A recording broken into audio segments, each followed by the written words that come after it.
Hey everybody, welcome back to my channel. Here's a video that's been requested more than once and promised more than once.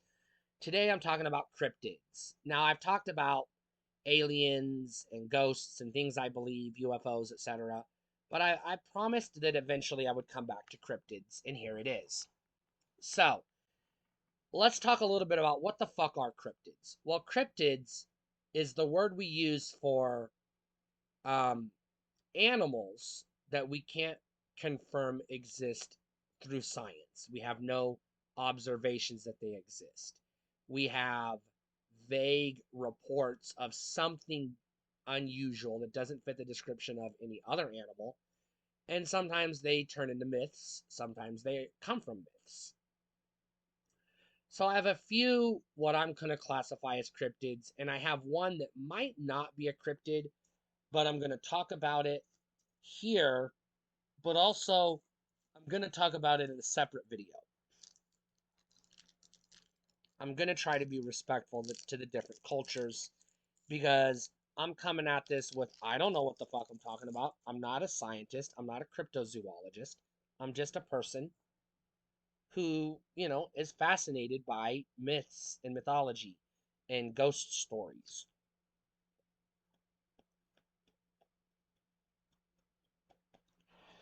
So, the first one is Bigfoot.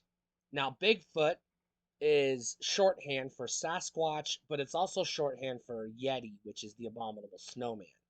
Now, Yeti is basically a Bigfoot in the snow, and Sasquatch is a Bigfoot in the woods, more or less. That's my understanding. I could be way off, but that's my understanding. Now, Bigfoot sightings, and I'm going to use the term Bigfoot instead of Sasquatch or Yeti, so sue me. Bigfoot sightings mostly take place some in the South, some in the Midwest, a little bit in the Northeast, but mostly in the Pacific Northwest. So it's hypothesized that if Bigfoot does exist, they're native to the Pacific Northwest, the US and Canada. Now, if they go too far north of Canada and they get into the Arctic, then they're known as Yetis or abominable snowman. Excuse me. So, question one, what are Bigfoots? Well, allegedly, they're the missing link between prehistoric man and modern man.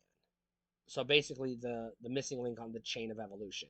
How do you go from, you know, basically gorillas or apes or whatever, um, whatever primate to human? We've got Neanderthal in there somewhere. We got caveman, primitive humans in there. Others, I don't know the names. I never studied paleontology or any of this shit. But basically, the Bigfoot is supposedly the missing link, as in the unevolved human that comes between, I guess, Neanderthal and Homo sapien? Question mark? I don't know. Or somewhere in there. That's the myth. Bigfoots are basically humans that aren't fully evolved. They're not quite gorillas or monkeys or whatever, but they're not quite humans either. They're in between.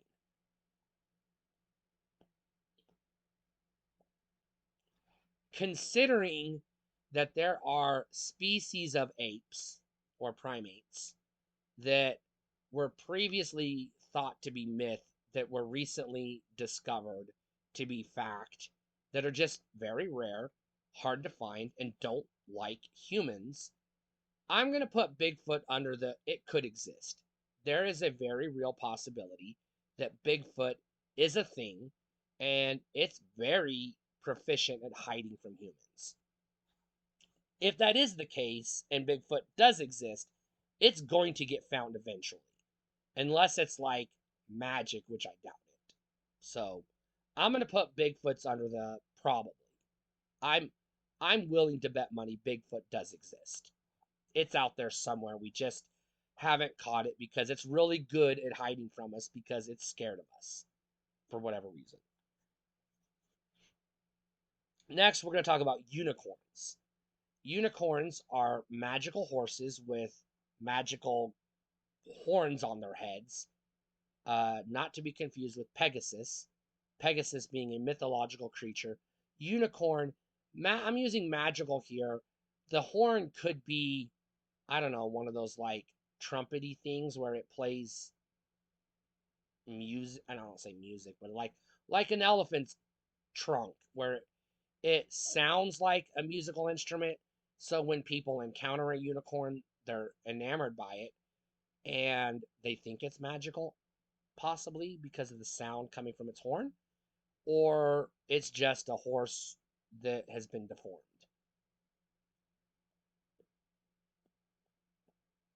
Or pony, if you will, or jackass, or mule, or whatever. I don't know. I'm going to put unicorns under that probably doesn't exist. There probably isn't a species of animal called unicorn. It's probably just, I don't know, Chernobyl or, you know, radiation from the sun or mutations from bacteria or whatever. Maybe once in a billion, you get a horse with a horn. And maybe somebody saw a horse with a horn and were like, oh yeah, unicorn. And since there is no species, and the sightings are probably exceptionally rare, and they probably happen mostly in folk times. Yeah, primitive people were like, yeah, whatever, it's magical, I guess.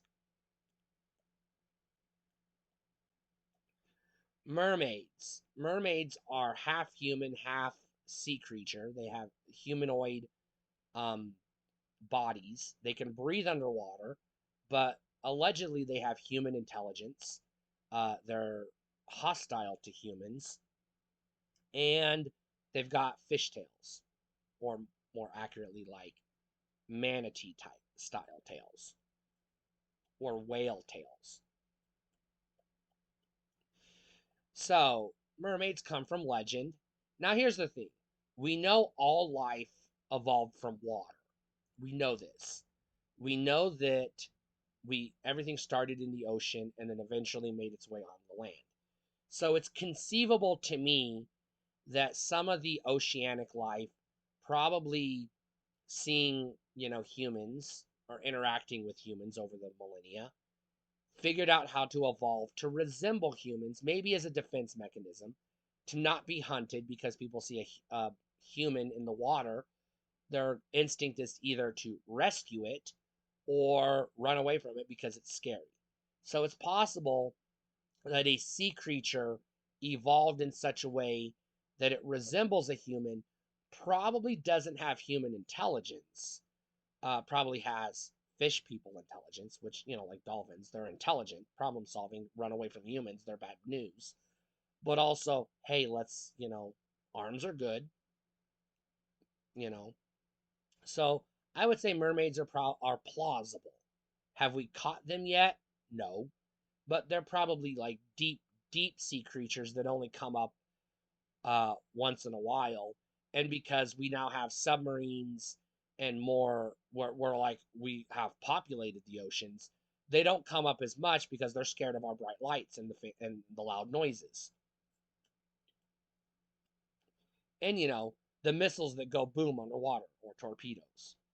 So I'm putting mermaids under possible, plausible. They could exist, and we just haven't found them. I'm not saying definitively they do exist. I'm just saying, I do not buy the drunken sailor saw a manatee and thought, that's a hot chick. No, I don't buy that. I don't buy that for a hot minute. What about the Loch Ness monster? I'm gonna save you the trouble. Loch Ness is a dinosaur that is really good at hiding because, you know, dinosaurs went extinct, and this one is like, yeah, no thanks. So I'm going to put Loch Ness under definitely does exist, and we're going to catch it someday. This isn't even plausible. Nelly is out there. Now, I put the Wendigo on this list, but technically the Wendigo is a spirit or a part of Native American spiritual mythology, not necessarily a cryptid. So, but because I am pagan and I do believe the Fae exist, even though I put them under not necessarily supernatural, but I put them under interdimensional.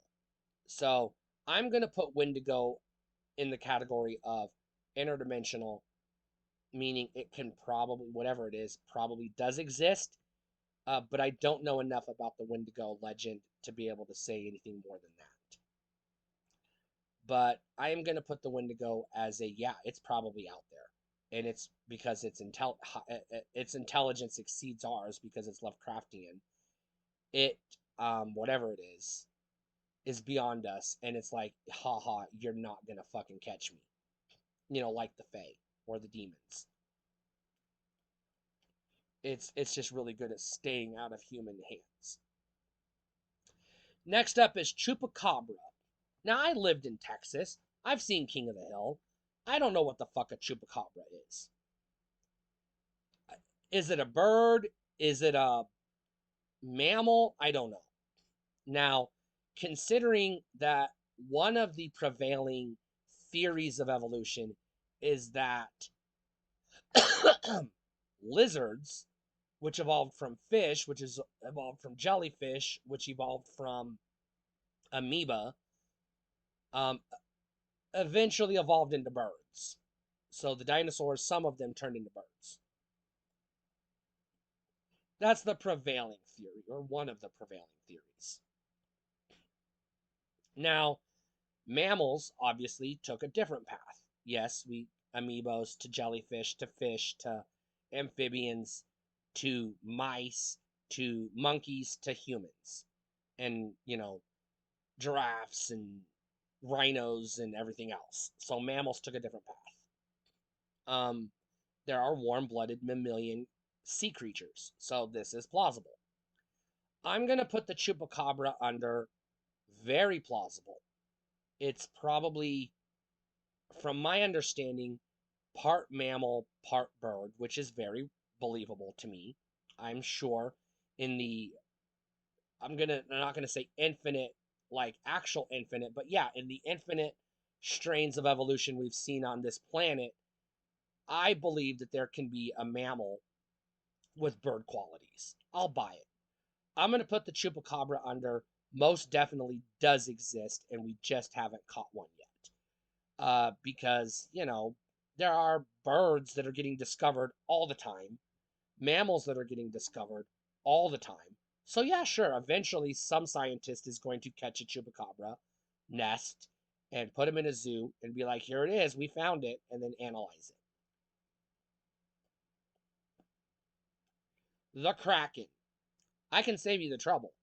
We caught a Kraken like a few years ago. They absolutely exist. It's a giant squid. We found one whole intact. It was dead, but we caught one a few years ago.